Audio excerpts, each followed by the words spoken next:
Hello, ladies and gentlemen, and welcome to another episode of the 286 Project.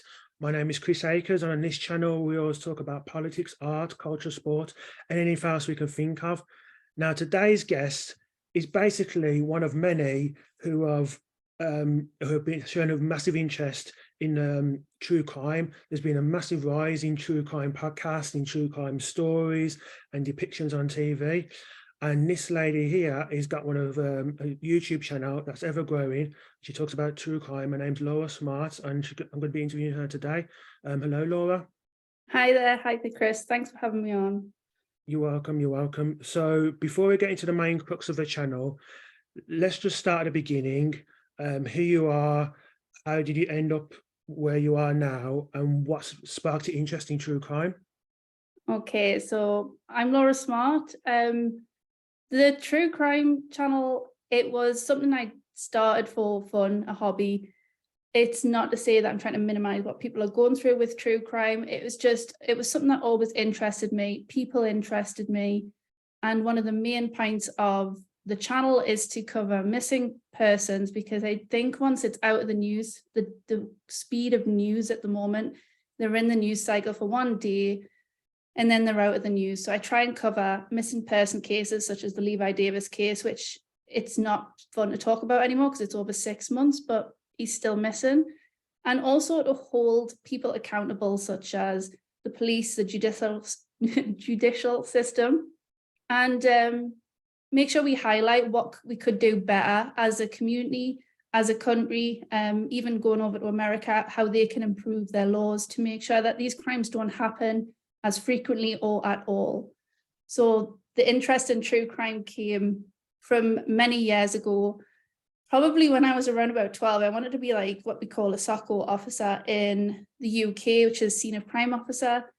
And that was my interest in forensic science and watching stuff like Inspector Morse or Midsummer Murders, which unfortunately it's not around anymore, but they were brilliant programs to get you interested in the process of what police go through to investigate crimes, even though they were obviously dramas. But I was quickly made aware that it's not like the dramas in all situations. The scene of crime officers don't always get to help the detectives in discovering who committed the crime. They just put across the evidence. So I kind of let that slip by, but I always still paid attention to true crime, what's going on in the local community. And eventually around about 2005, 2006, I ended up starting working for Her Majesty's Prison Service, and I found myself working on a very difficult wing with a lot of high-profile prisoners, serious crime prisoners. And I didn't find it scary like you would assume you would. I just found these individuals, all people, all had reasons for committing the crimes, all had different backgrounds. So it was really interesting to find out is the why people committed crimes or why they were the way they were. And that sparked my interest once more when I was about 22 in true crime and how we can help society to prevent these crimes from happening. So that's how I got to my channel. Kids are all grown up a bit more now, so I have more time in my hands, so time to indulge myself with a bit of true crime on YouTube. Okay. So you said you worked in the prison service. And I know there's a depiction of prison in society of, oh, it's easy, they have PlayStations, there's a lot more freedom people. Is that the reality, or is that just like a media frenzy that made up? There is some truth to that. That's more for, we have like, well, when I was back there, the last time I worked for Her Majesty's Prison Service was 2012. And we would have like degrees of prisoners. You'd have prisoners who were on basic, they were like the worst of the worst, bad behaved. They had all their privileges taken from them. You had normal prisoners, and then you'd have the enhanced prisoners who could apply for what would be like a gaming station that didn't have access to the internet for their cell, and nobody else was allowed to use it. And silly things like they could have a duvet, which is not what normal prisoners get. They get blankets, sheets, that's it. So there is some truth to it, but it's not what the media portray. Prison is a difficult place, and it's difficult because from my perspective, when I was there wasn't much purpose for the prisoners. There wasn't much rehabilitation. I know they're trying to improve that now, The education in my prison was very good. They could develop their computer skills, they could do forklift training, they could learn brick building, glass making, all of that. So they were being able to prepare themselves for returning to society. Not everybody chose education in the prison service though, because it was a lower weekly wage, what they would get like for their canteen money at the end of the week. So they'd opt for other jobs like cleaners, kitchen staff and all that throughout the prison. So there would need to be more incentive into education side of the prison to help rehabilitate those people. So kind of linked to that educational side, when you were there, were there a lot of repeat offenders that would, even if it was for minor crimes, that would just, you see, repeatedly see, like, oh, they'd be gone for a few months and then they'd come back? Yeah, so most of the prisoners I looked after were sex offenders. And unfortunately, because of the light sentence of some of the cases, some of the crimes even, they would be regularly released and then they would be back very quickly. I kind of try to separate them from what I would call habitual criminals, who are like the thieves, burglars, car thefts, stuff like that, because I think the sexual offenders is a totally different area. It seems to be built into them, unfortunately. It's a difficult conversation to have, and it's how you rehabilitate those people into society again when you know that it's not something you can fix within them. Yeah, it's again, it must be difficult. And I'm just wondering, for certain crimes, is prison always the answer? Obviously, for more serious crimes like what you've just mentioned, absolutely. But I'm just wondering, would you think that prison works for, say, someone who's a teenager who's shoplifting, or would something more rehabilitative be more, especially if they've come from a poor background? I'm not saying that's an excuse, but I imagine it's highly likely. Would that be more beneficial to them in the long run? I think when it comes to the younger offenders, and this is just off conversation with obviously fellow officers who were in the job, who worked in the Young Offenders Institute, for some of them, it was structure to their life that they didn't get at home, and it was beneficial for them to actually be in prison. Now, I'm not saying prison is a nice place to be, but for them, it was better than being at home. So for some individuals, it is better to have the structure, do the education through the prison system, and then go out with, like, they get a clean slate, because obviously young offenders' records are sealed. But others, it's just going to boost their crime skills. They will create like a network within prison, and then they go out and they commit worse offenses. What I regularly saw was like prisoners coming through the system who would regularly reoffend, and the crimes would gradually get worse. And then all of a sudden you'd stop seeing them, and that would be around about the age of between 36 and 40. And you'd realize that they finally got the idea, and they're like, right, I need to settle down now. I need to sort my life out. And you did see people fall out of the system that way, but then it goes the other way. Sometimes it would get so serious that they would turn up at court thinking, oh, I'm just going to get another slap on the wrist again, or another 3 months. And then they get the big sentences, the 10-year sentences, and then they just fall into depression in prison, because they've got away with it for so long, because we're so lax over here, that they just expected the judge to roll over again. So there's two different directions to it, unfortunately. But definitely in the Young Offender Institutes, it's specific to the individual and their home life and their background as to whether it would be useful or not. It's interesting you just used the word lax there. I take it, I'm not talking necessarily prison, but do you think sometimes a criminal justice system isn't just lax, but disorganized? And if so, how do you think we can improve it? We're in a really difficult position, and obviously I haven't been within the system since 2012, but with obviously the pandemic, the lockdowns, the court system not flowing as it should, we have a backlog of cases that need to be sat in front of a judge, whether by video link or in person. And normally those cases, these people have either been on remand or have been waiting sentencing, and by the time they get in front of the judge, then there's no point in the judge sentencing them if they're on remand, because they've already served their time. So they literally turn up in court and get time served, and then they're out. without really serving their punishment, because when you're on remand in prison, it's slightly different.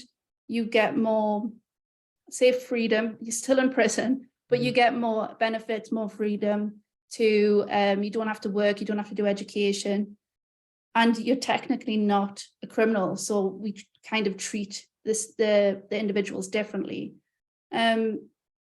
Also, you've got the one thing that I really disagree with is these consecutive sentences. These sentences run alongside each other. They could have committed 5 or 6 burglaries. We'll just whack it all under one sentence, and they don't get punished for the individual crimes because they're serving the time at the same time. And that's also an issue because of overcrowding. We don't have the space to keep people in for these lengths of time. But how do you then provide a deterrent if they're not going to prison or they're not serving sentences? It's a really difficult situation we've got ourselves into. And it's hard to say how we would back out of it. Yeah, it seems a very difficult situation all around. And now you've got lawyers who officially they're not on strike because I think legally they can't go on strike, but who all intents and purposes they are. So it's another issue that if you do want to defend yourself or need someone to defend you, it's very difficult as well, I imagine, because where can they come from? Because more and more people are dropping out the law profession. Yeah, the barristers especially are highly sought after. We need them. And of all the strikes that going on at the moment in this country, the barrister strike was one that I was really passionate about. They need to be paid a fair wage. If you think about the amount of education barristers have to go through, and then they're getting paid pretty much minimum wage by the time they carry out all their duties that they need to provide the general public, because if we could all possibly need a barrister at some point, they provide us a service that we desperately need to defend ourselves. If you were arrested for a crime and you hadn't done it, you would need a barrister to represent you. And if there's a lack of good barristers, you could find yourself in prison for something that you hadn't done, or you've been in the wrong place at the wrong time. So paying these barristers a decent wage is definitely something I 100% agree with. It needs to be looked at. It's difficult because it's not much money in the pot, but it's one that when it depends on your personal freedom, I think it's essential that we look at. Yeah, indeed, absolutely. So going back to something you said at the beginning, you said about forensic science. Yeah. What was it about that really interested you? Were you someone like me, a sadder who was watching Quincy every morning as a teenager, or was it something else? It was all the true crime stuff where they'd find like a single strand of hair and that would solve the entire case and blow it open. And I always thought stuff like that was interesting, especially when it came down to like identifying bodies and giving the victims back to their loved ones, because I've never been in the situation, but I can imagine thinking that your loved one's still out there, not having closure, not knowing where they are, not knowing if they're safe. I think I'd rather know what had happened to them than have the unknown. So a lot of the scene of crime stuff that I was really interested in was when they would find historic graves of people that had been left behind. And then they would go back 30, 40 years and identify these bodies and link them up to the families who had been waiting so long to find out where their loved one was. So that kind of stuff it hits home because it is a service to that family and it gives justice to the victim as well. Okay, so from the forensic science, was there one particular case that alongside the science that really sparked your interest and you thought, actually, I need to dig deeper into this? I don't think there was any one specific case. It was just lots of little bits and pieces in the newspaper, local newspaper, of people who'd been found or evidence leading to an arrest. That was always like an interesting one where one piece of evidence, one piece of DNA would link you to an arrest. I mean, I say I was lucky enough to witness one of my prisoners who I looked after. He was out, he had a family and everything, and then he got arrested for a crime that he committed 27 years prior. And it was because of the introduction of DNA. And as they were updating the DNA in the system, he was penned as the person who committed the crime. and it didn't matter that his life had gone on, his victim needed justice. So it's interesting stuff like that. And I think as the expansion of the DNA database carries on, we're going to solve more and more cold cases. And all that fascinates me. It really does. You can take like 20 cells now and find out who someone is. Yeah, I mean, just speak about the ethics of a DNA database, because obviously I've heard of it, but what is the ethics of it in terms of how is it stored? Whose DNA can you take? Would you be able to explain a little bit about that? Yeah, so in the case of my prisoner, he was already on the database because he had committed crimes when he was younger, but they weren't as serious as the crime that he eventually got caught for.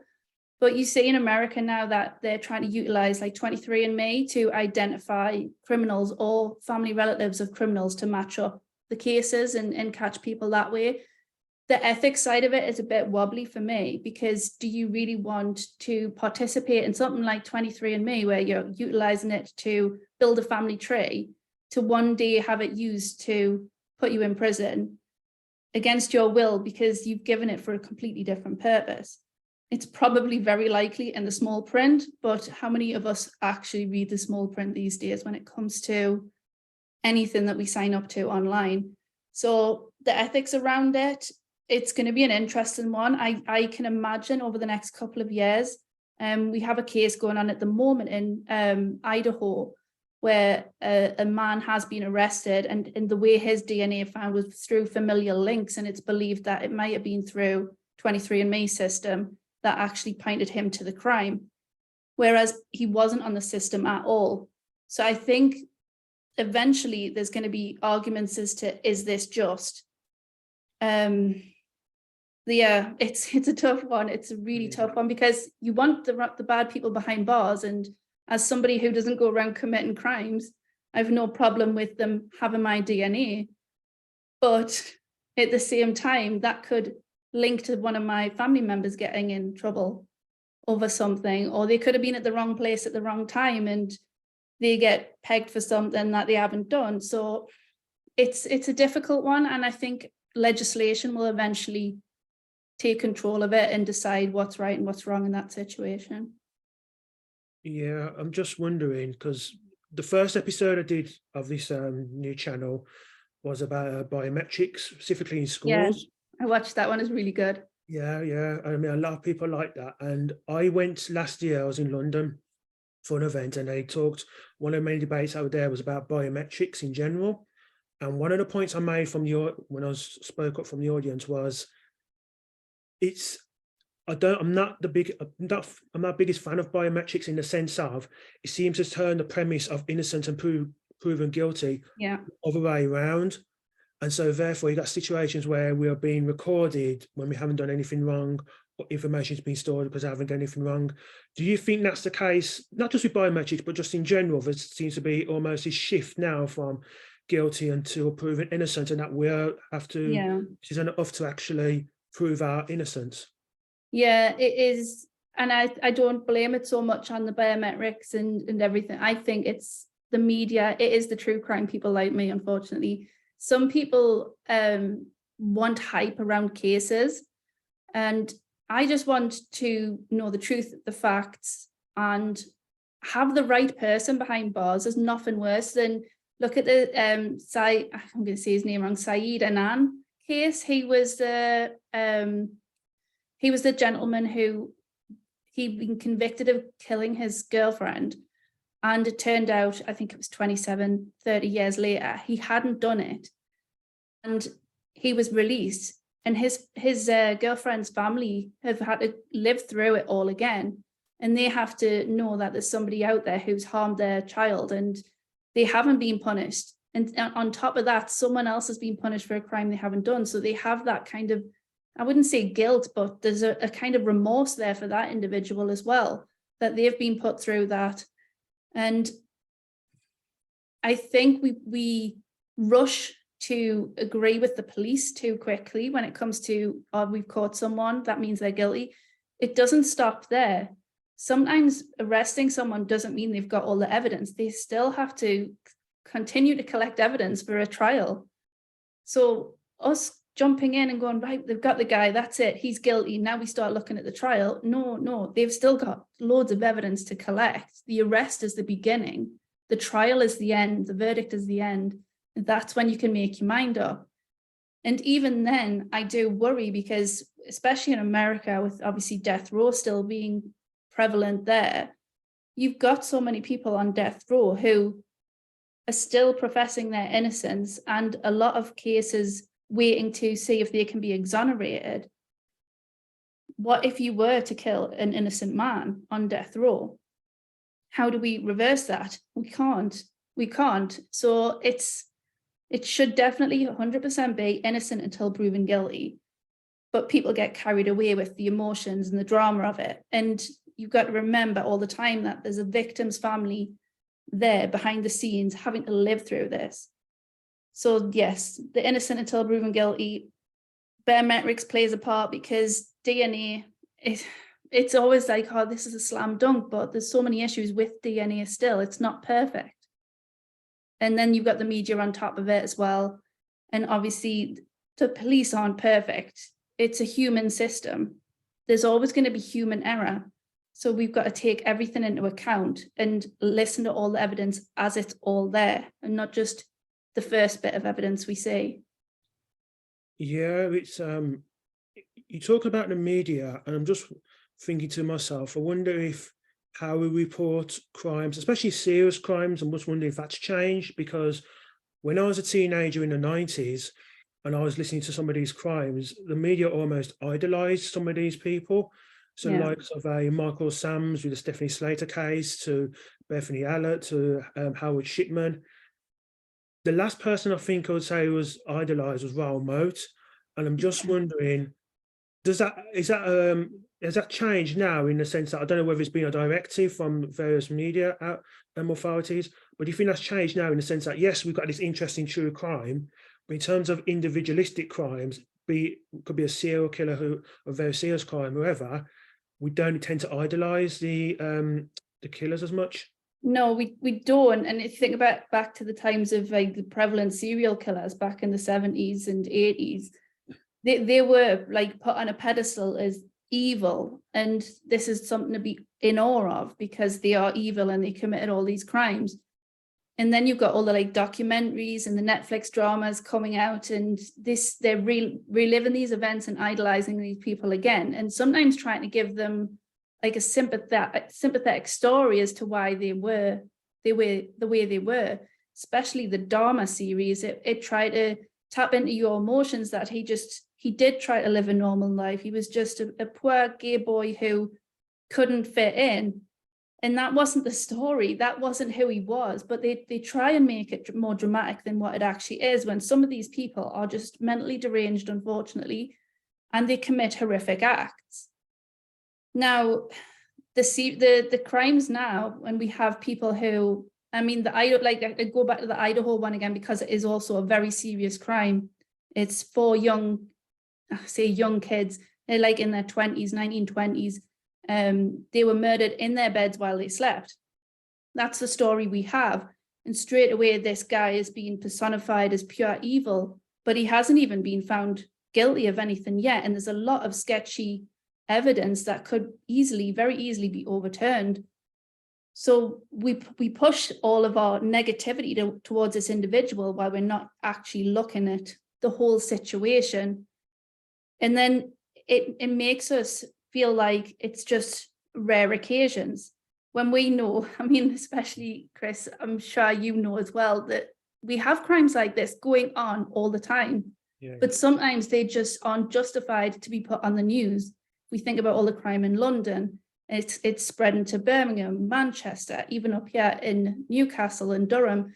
We have knife crime at epidemic levels, but not every victim goes in the news. They have to be a young victim now to be in the news, when we should be shining a light on every person who is suffering as a victim and all the families surrounding it. But we haven't got enough airtime, we haven't got enough print to be able to shine a light on all of these things.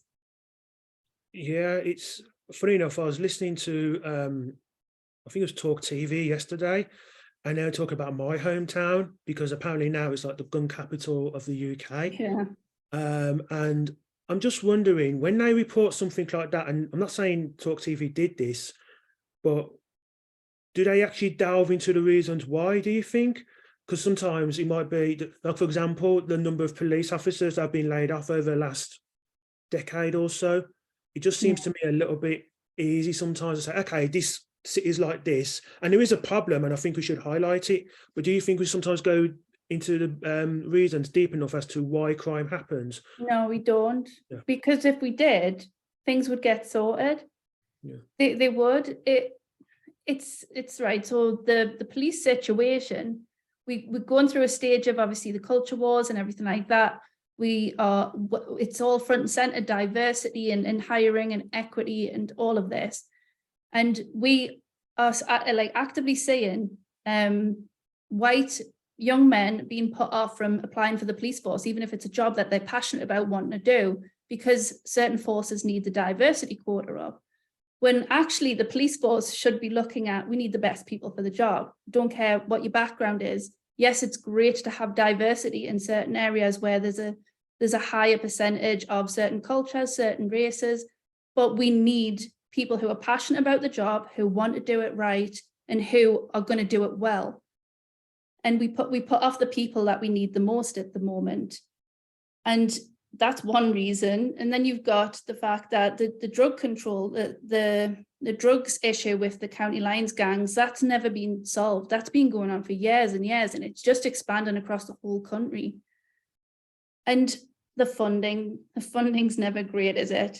Once everybody starts getting upset about money, not enough money, crime goes up. It always does, because everybody's scrimping, everybody's trying to make a buck, and crime goes up because people want the easy way to make money. And if we looked into all the issues surrounding the economy, surrounding the family unit, surrounding like the police force figures, we would start to build a picture of it's not just one thing causing the issue, it's multiple things, and they all need to be gradually fixed so that we're in a better place to be able to see, right, now crime's starting to go down. This is how we need to keep it. We need to continue investing funds in these areas over the years, because the minute you take your eye off the ball, that's it. It starts getting worse again. Yeah, indeed. And I'm not here to be an apologist for the police, because they have done some horrific things, say the controversies with Stop and Search, things like the McPherson report after Stephen Lawrence, and even the Sarah Everard case as well exposed a lot of happened there. Yeah. But I just wonder, I mean, we talk about cuts into police force in terms of number of officers, but in terms of the assistance they get, do you think it's enough? So I'll give you an example. So there seems to be a lot of, especially over the last few years, a lot to do with the police and how they treat people or who are mentally ill. Yeah. And then people dying in custody. And I just wonder, not that I agree with necessarily the methods, but I'm just wondering what else can be done, because sometimes when I've spoken to people in the police force, it's like, well, there's nothing else we can do. There's no provision there. Oh, if this person, you think this person mentally ill, this, you can do this. Yeah, the mental health crisis is really bad, and it's not the police's job. It isn't. It isn't the same way as like when you ring a paramedic up because somebody's going nuts in the street and it's clear they're having a breakdown of some sort and they need help. It's not the paramedic's job either. It's social workers' job. It's unfortunate we don't have mental health units as much as they're all built into hospitals now as like outpatients. It's not like it's a facility that they can go to unless you've got a lot of money to contribute for private care. So the police are taking on more jobs than what they should be to try and keep the streets safe. And I wouldn't want to be a police officer, not in this day and age. It's probably one of the most dangerous jobs in this country to do. And yes, I think we should be contributing more money to pay rises for the police force, but you see, they're not the ones asking for it. They just get on with the job. So I have a lot of respect for the police. It's the management systems within the police and the politicians taking away funding from other areas, which makes the police work harder. The protesting, I don't know what the right thing to do about the protesting, but they're becoming dangerous now. And we're putting the general public at risk by the protesters being allowed to go wherever they want. I think they should be restricted. I believe everybody should protest, but it should be restricted so that the general public's not put at risk. And if the police then can just monitor a small area of people protesting, it means that there's less risk to them, there's less staff needed, and it can be managed, but we've let it get out of control. I understand why it's out of control. I understand people's grievances, but everybody has a vote, and the certain people that are protesting at the moment, they had a vote, and unfortunately we're in a democratic society and their vote didn't win, and we can't continue to go on like this for years and years and years, pushing the boundaries of protesting. It's pushing on all of our services, because if someone gets injured, that's ambulance, that's hospital, it's police taking in the person who's caused the accident, it's drivers getting to work, lorry drivers. It's like the whole country at the minute seems to be like a bit of a mess, but yeah, it's hard. It's really hard. I have like the utmost respect for police officers, definitely. Obviously we have a few bad eggs that they're finally getting flushed out of the system, but the management system is what I blame more. There's too much funding in all of our public services in management levels, which is not needed. Yeah, indeed. And I'm just wondering, I mean, interesting, when I've watched your channel and I've seen other true crime channels, yours is very different in the sense, and as you said earlier, you talk about present crimes and you keep those in the public eye. Yeah. Obviously, because they're still being investigated, what restrictions do you have in regards to what you can say? Is it only based on what the newspapers report on, or are you allowed to dig a little deeper? I always try and dig a little deeper.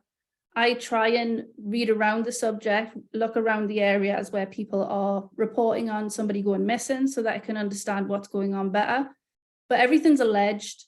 You've got to say everything's alleged, because and you can get into it. You can get talking about something once. I think I'm guilty of it. If I've made my mind up on something, I have to keep correcting myself. But once it's very clear that somebody has done something, and there's no change in my mind unless a massive bombshell comes in, to keep correcting myself that it's alleged. I'm not going to be the one sat judging at this person and giving a verdict. So I don't want to sway people towards my way of thinking. I just want to present the facts, the timeline, the evidence, and let people just understand why the crimes happened and how it's happened. And I think that's fair for the families as well, who may come across, because you do have families tune in to the true crime shows because they want to feel like there's people on their sides and got their backs.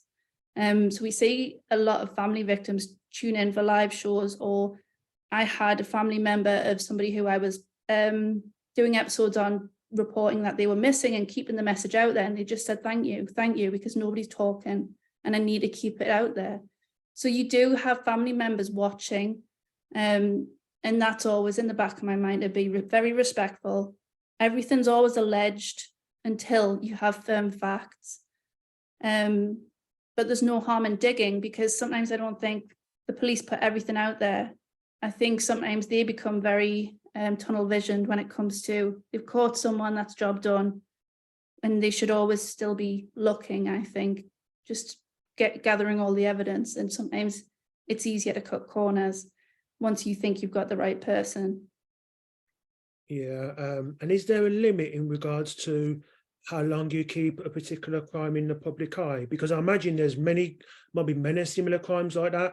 So is there a decision in your mind in terms of, I'm going to keep this in the public eye for so long because there's almost like a backlog of other crimes that people you want to get out there? So the Levi Davis case, he went missing in October of last year. I've tried to keep that, the videos coming on that, but we are at a point now where there's just no new evidence coming out. The Spanish authorities aren't really cooperating by giving new information or putting forces on the ground looking for him or looking for evidence. That's gone cold, unfortunately, but I still have the Google alert set up so that anything comes in, I'm reading it, because there might be one sentence in there that changes everything in terms of helping somebody identify where he is.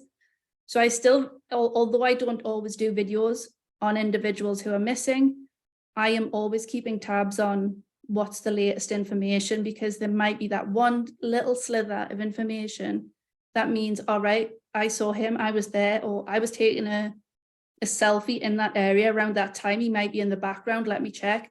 It's silly things like that. But in the day of technology, people have always got their phones out. You don't know what you might have on your phone that could be evidence or could lead people in the right direction to find a loved one. Yeah, indeed. And know from when I've spoken to you on social media and just before we started, you're a very funny woman. I say that. And one of the things on your channel as well is you do a lot of crimes which show your sense of humor, so we say. Yeah. Can you think of a particular crime? Well, no, I can think of one, but I'll let you speak. Think of a particular crime that was actually, okay, they broke the law, but the actual story itself was very funny. Oh God, there's so many. This is the thing. I think it has to be the couple who spray painted the truck that they stole red. Oh, I've not heard that one. Explain that one in detail. So they stole a brand new, this was obviously in Florida, because most of the best cases come from Florida man. So when I'm struggling for stories, I always go there because he always has the best ones. But there was a couple who stole a brand new, and I say truck, but it's like one of those American trucks, the big ones, the big massive ones you can't miss. And they decided to spray paint it red to hide from the police. It's like all of the colors. So yeah, they spray painted it red. The helicopters found them, and then they decided to like run into the woods, leaving their red paint behind them, which was a lovely trail for the police to find them. So it's silly stuff like that. The one I've got coming up on like Friday is it's unbelievable. All I'm going to say is it includes toes. That's all I'm going to say about it.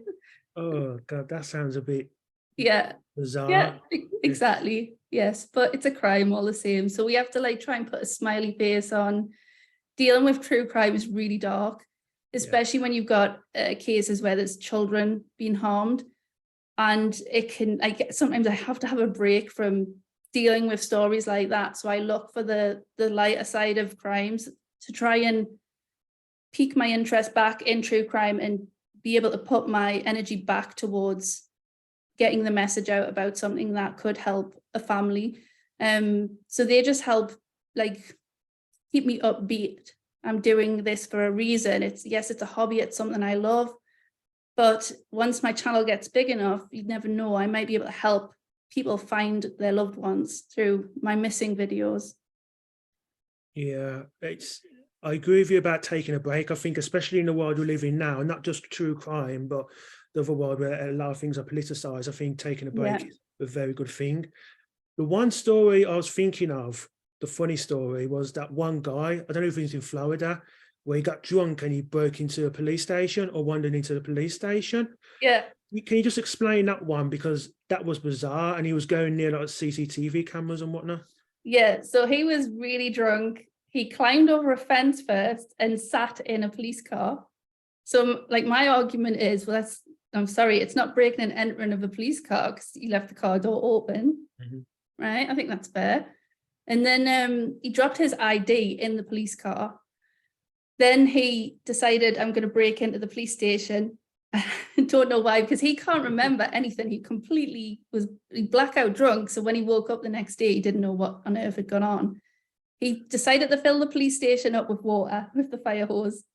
And then once he was in the police station, he put on a policeman's uniform, bulletproof vest, got to be prepared and all that.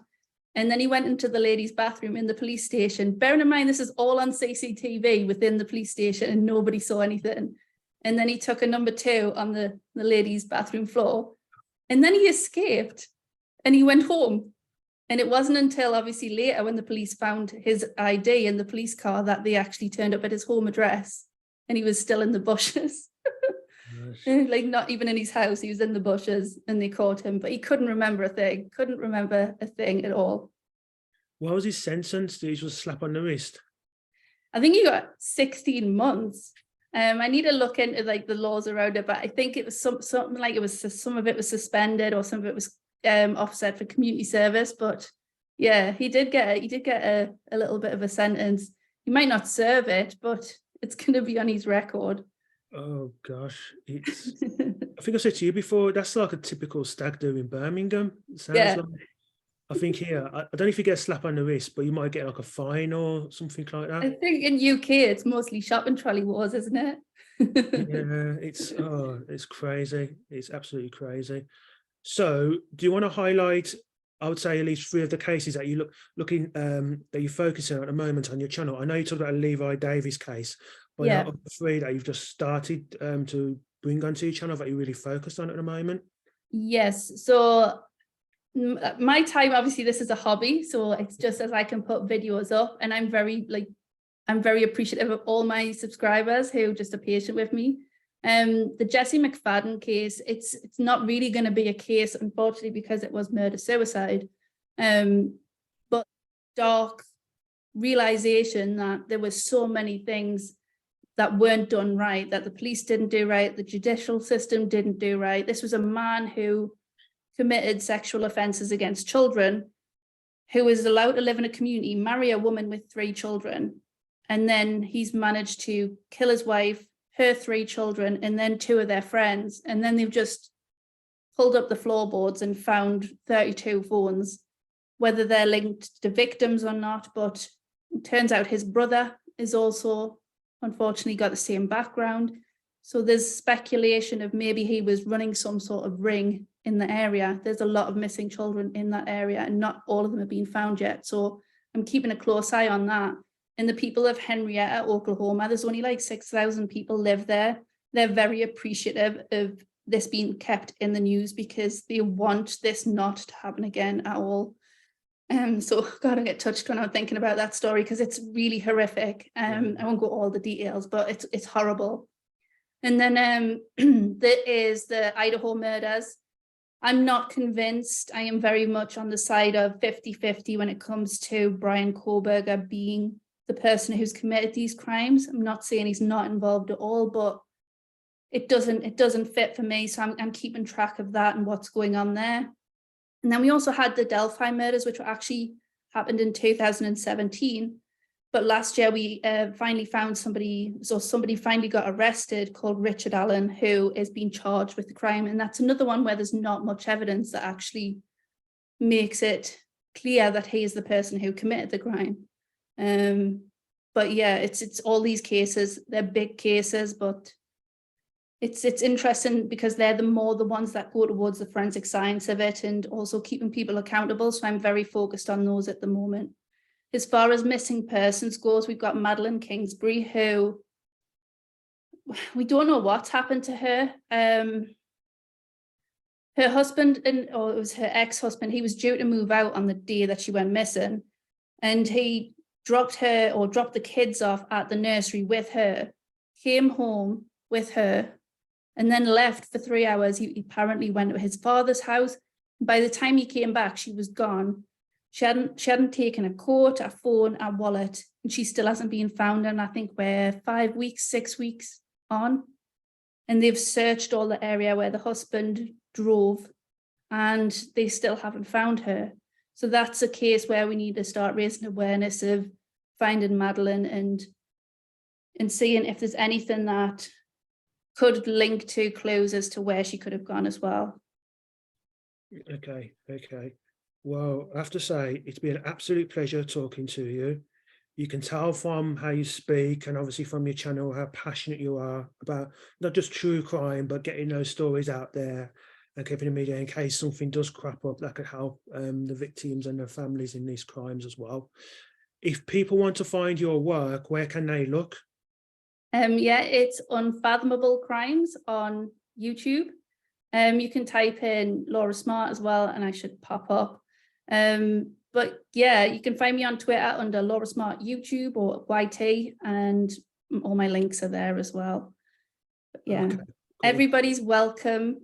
Like, we are like dark humor, so just bear that in mind on the Coffee and Crime show, but it helps us get through the harder topics, and it's no disrespect to anyone, it just helps us get through them.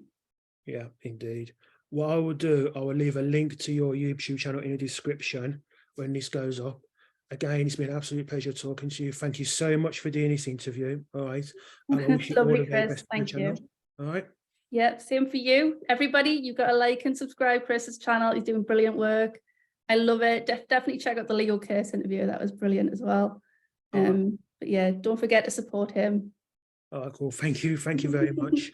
So do what she says. Subscribe to my channel. If you like this interview, like it, subscribe, because I really want to help this channel grow. Okay, thank you so much. It's been a pleasure, and you take care. Bye. Bye.